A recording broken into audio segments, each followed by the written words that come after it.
Hey everyone, it's Liz from Consumed by Books, and this is what I got in my mailbox the past 2 weeks. So, I did get some books for review. From St. Martin's Press, I got Storm Dancer by J. Kristoff. I did get an ARC of this from Misty over at the Book Rat a few weeks ago, but I happened to be talking at a publicist at St. Martin's about how excited I was for this book, and about a week later, a finished copy showed up. The UPS man actually came into my house without ringing the doorbell, which is creepy, but I'm very excited to read this one. Like I said, there's the epic burb by Patrick Rothfuss. So, I now have an excuse to bump this up higher on my TBR, and we'll hopefully be getting to it soon. I got some ARCs from Macmillan, a copy of Furious by Jill Wolfson. This is a story about the Furies in like a modern day high school, so it should be interesting. And this one comes out in April of 2013, so not for quite some time, but I should be able to get it read by then and have my review up.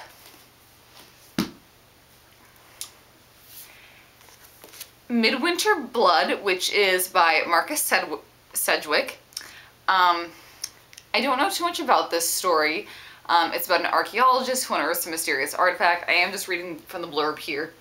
Marcus Sedgwick is the author of Revolver, that is a Prince Honor winning book, and I have not yet read that one, but I'm very much looking forward to, so I'm eager to check this one out, and this is out in February of 2013. And next up is one unsolicited review book, The Infernal Devices, Clockwork Angel, the graphic novel. So this is by Cassandra Clare, and yeah, I guess the art is by, I'm not going to pronounce this name because I'm going to butcher it, but hopefully you can see it there. So I actually haven't read Clockwork Angel yet. The only Cassandra Clare book I've read is City of Bones. And I was so on it, but I've been told that you should really keep reading the series no matter what. So maybe I'll give this a try sometime soon. I'm not really sure. If you've read this and you have any thoughts on it, let me know. I have heard, though, that The Infernal Devices is much more well done than The Mortal Instruments, so I should get to it soon, really, but... Okay, so we're gonna move on to some books that I got signed. Elizabeth Eulberg had a signing near me, and I was actually the only person there besides people who knew her or related to her, so I got to ask all the questions, which was fun. And I got some books signed. I got Prom and Prejudice, and she wrote, "It is a truth universally acknowledged that Liz is made of awesome. So great to meet you." I actually have a hardcover of this, but I wasn't able to get my hands on it before the signing, and I really wanted to get this one, so I bought the paperback, and I'll be giving my hardcover away on the blog. It's not signed, but there will be other signed books too, so you guys have that to look forward to. Elizabeth brought an ARC of The Revenge of the Girl with the Great Personality, and this is her upcoming book. It is coming out in March of 2013. It's from Scholastic Point, like all of her other books. And this is about a girl who's always told by guys that she has a great personality, and she decides to get revenge. I'm not exactly sure from there what it's about, but I think that it probably incorporates beauty pageants some, because Elizabeth was talking about that during the signing. And she wrote,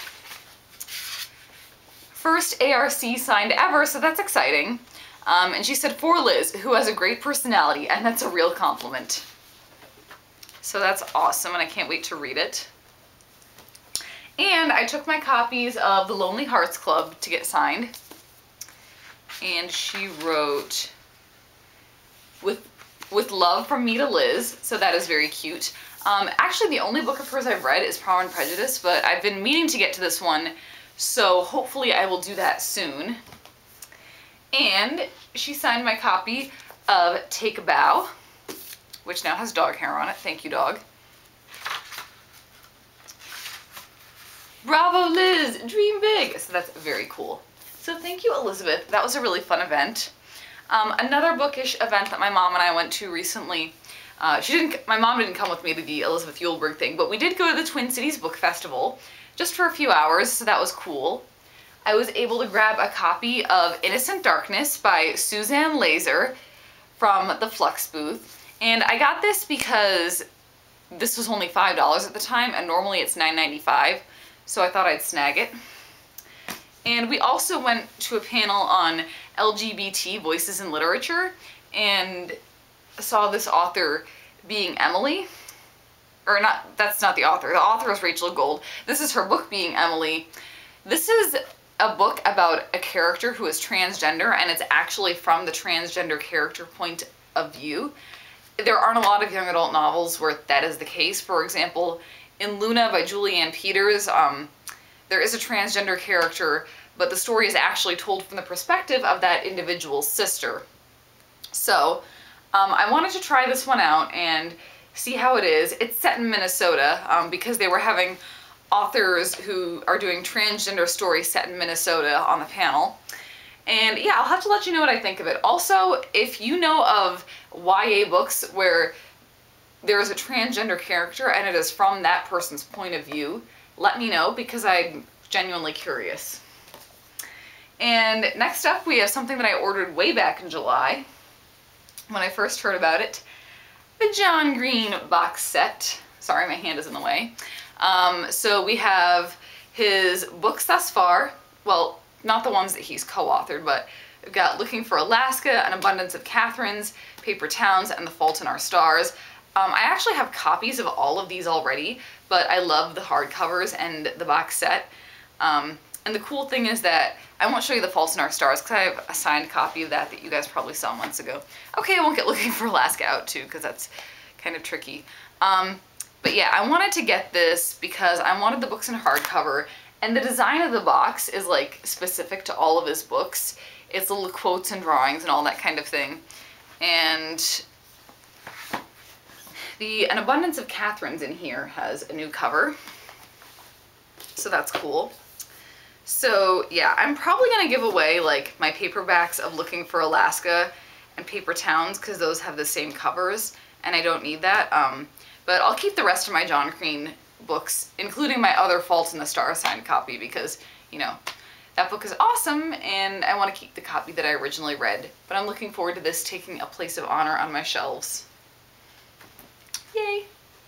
And I did buy a few other books this week. I keep saying I'll cut back, and that will probably be true at some point, but that hasn't been true thus far. So I got The Evolution of Mara Dyer. This is by Michelle Hodkin. It's the sequel to The Unbecoming of Mara Dyer, which is right here.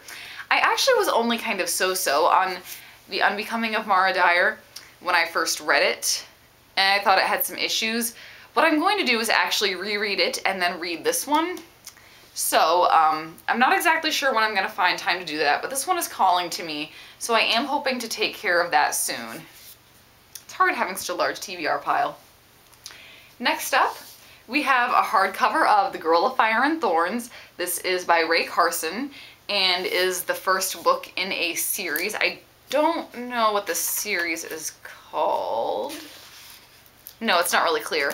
As you guys know, I got the Crown of Embers a few weeks ago, and I have an ARC of this that someone gave me somewhere, but I can't find it in the sea of boxes, because again, there's about 20 of them, and I've opened most of them, but the ARC is probably buried under some item that I haven't needed yet, like my mittens or Post-it notes or whatever, because I have a lot of Post-it notes, and of course I had some in my carry-on bag when I moved. Huge segue. Basically, I couldn't find my copy, and I want to read this soon. So I wound up getting a hardcover, and I was kind of thinking of getting a hardcover anyway, so my ARC will go to someone else or be recycled once I eventually track it down. Next up, The Last Dragon Slayer, which is by Jasper Fforde. This is the first book in a new series, and that is The Chronicles of Kazam. I haven't read anything by Jasper Fforde yet, which is kind of surprising because, you know, it seems like something that would go to my taste. But I saw this one and I love dragons. I've heard great things about Jasper Fforde. I knew right away that I had to have it, and I'm just now seeing how awesome this cover is. Like, I can't explain, but there's a weird effect with the letters where they're kind of mirrored. I don't know. It's awesome. You'd have to see it in person. Go pick it up. I do have a signed copy of Shades of Grey somewhere. It's kind of hidden behind the stuffed owl, so I'm hoping to get to that soon. And this. And lastly, we have Bittersweet which is by Sarah Ackler. This is a story about baking, and I think that there's a character that loves hockey.